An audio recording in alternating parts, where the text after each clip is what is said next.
All right, today we're going to talk about the main reverse psychology tricks or tips that you can basically use to make someone chase you. Now, what's really interesting about this topic is that when you do kind of the typical Google search, you get the Google list pandemic. You know, people putting together lists of 24 reverse psychology tricks that can make your ex come back to you, or 15 lists of reverse psychology things that work.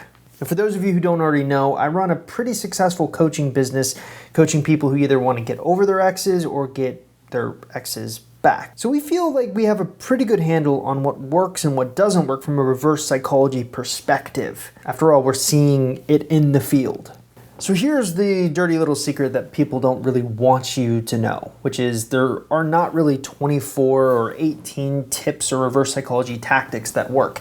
The reality is that we've actually only found 5 that work really consistently. And it's not so much that you know what the 5 are, but it's also important for you to understand when you should use the reverse psychology techniques. Luckily, you have me, and I'm going to go through that today in this video. All right, trick number 1, creating an open loop with the Ziegarnik effect. Now, if you aren't familiar with the Ziegarnik effect, it was founded by a Russian psychologist named Bluma Ziegarnik, hence the name the Ziegarnik effect. So she basically found out that human beings remember interrupted or incomplete tasks better than completed ones. Why? Well, it creates an open loop, an unanswered question. If you're having a conversation with someone and then you suddenly cut out, they're going to want to continue that conversation, and therefore, when you're not around, they're going to be thinking about you more, thinking about closing off the loop. It's akin to inviting someone into your home, but they don't close the front door. Even as you're giving them a tour of your house, all you're thinking about is the door that is open. You gotta close it. That's an open loop. That is the Ziegarnik effect. The trick with the Ziegarnik effect is most people don't really know how to use it.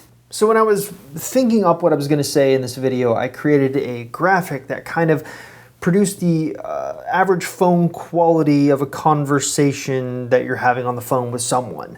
And typically what happens is when you're having a conversation with someone and you're enjoying the conversation, the quality of the conversation goes up. But the longer you stay on the phone, the more you run out of topics to talk about, the more the topics that you are talking about can grow a little stale and the quality goes down. So the big mistake that people make is when they get on the phone with someone that they like, whether that's an ex or a person that they are trying to date, they fall too much in love with this idea of sustained conversations. They want the conversation to last as long as possible, so they actually overstay their welcome. What they should instead be doing is locating the high point of the conversation, the peak of the conversation, and ending it right at that peak, because what that will do is create an open loop that can help improve the odds of making that person want to reach out and, number 1, finish the conversation, or rather reach out and start a new conversation with you. Therefore, you should only really be using the Ziegarnik effect in 2 specific circumstances. Number 1 is if you're having trouble getting a guy to reach out to you first. Consistently kind of creating the snowball effect where you're ending conversations first at the high point will make them more likely to reach out to you. And number 2 is if you find you're having trouble getting them to continue conversations after you've already had one. Trick number 2, friend zone the person you are with. Now this one I can't claim credit for, but pretty much every single day I always try to do some sort of workout. And on these workouts, I'm always listening to podcasts. And I was listening to a particularly interesting podcast with a married couple who's made over $100 million. And the host asked them, hey, what was it like when you first met? How did that go? And the woman told a very interesting story. So the 2 people are Alex and Layla Harmozy. And Layla was trying to figure out why it was taking Alex so long to kiss her.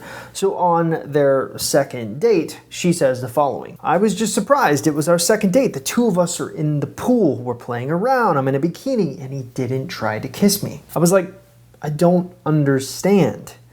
Why is this guy not trying to kiss me? So I literally looked at him and said, I feel like I get kind of friend vibes from you. Now Alex's response was gold. He leaned his head back and just started laughing hysterically. And then basically said, friend, I'm gonna show you. Now this is a classic reverse psychology ploy. And I think it worked out pretty well, seeing as how they're married right now. But what's interesting is I think it only worked because of the environment.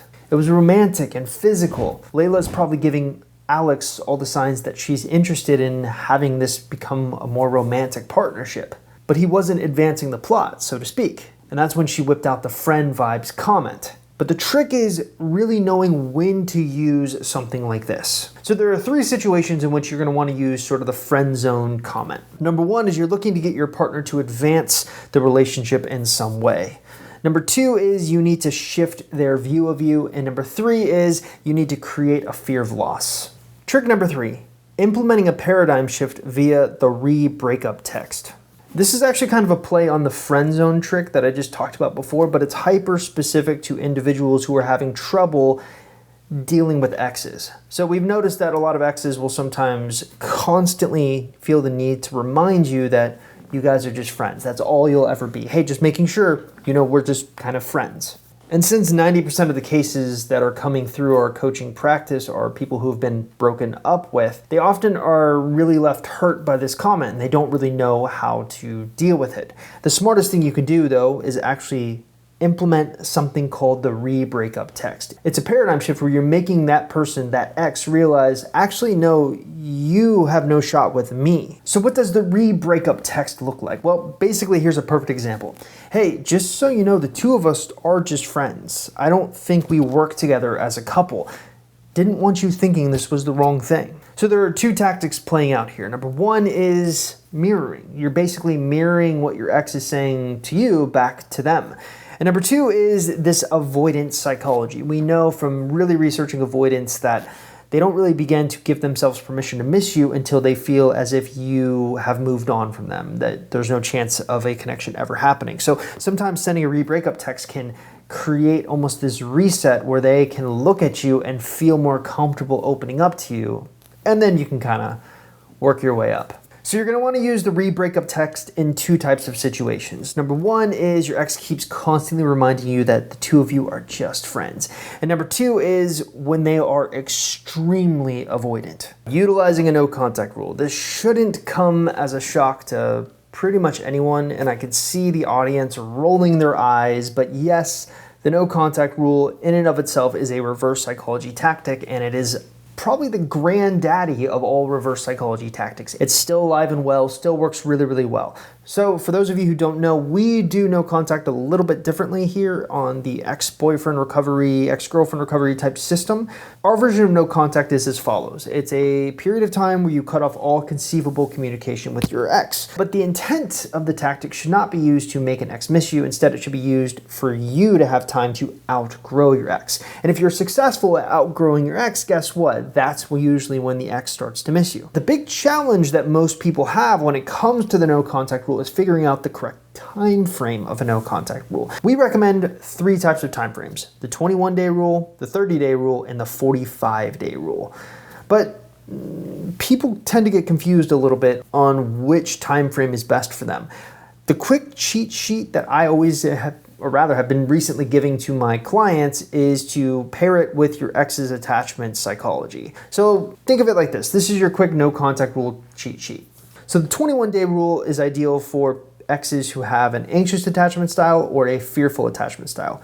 The 30-day rule is ideal for exes who have a secure attachment style. And the 45-day rule is ideal for people who have an avoidant attachment style. So when should you be using the no contact rule? Well, really in 2 cases. Number 1, you're trying to get an ex back. And number 2, you decide you need a reset after rebuilding attraction with whoever you're talking to is not working. And finally, trick number 5, projecting your ideal self on social media when you aren't feeling so ideal. This might be a little controversial, but I was interviewing a success story yesterday, and it was really interesting talking to her and really learning the importance of social media. So she would be posting these things, and oftentimes after she would post these really interesting things, her ex would reach out to her. So what's her secret?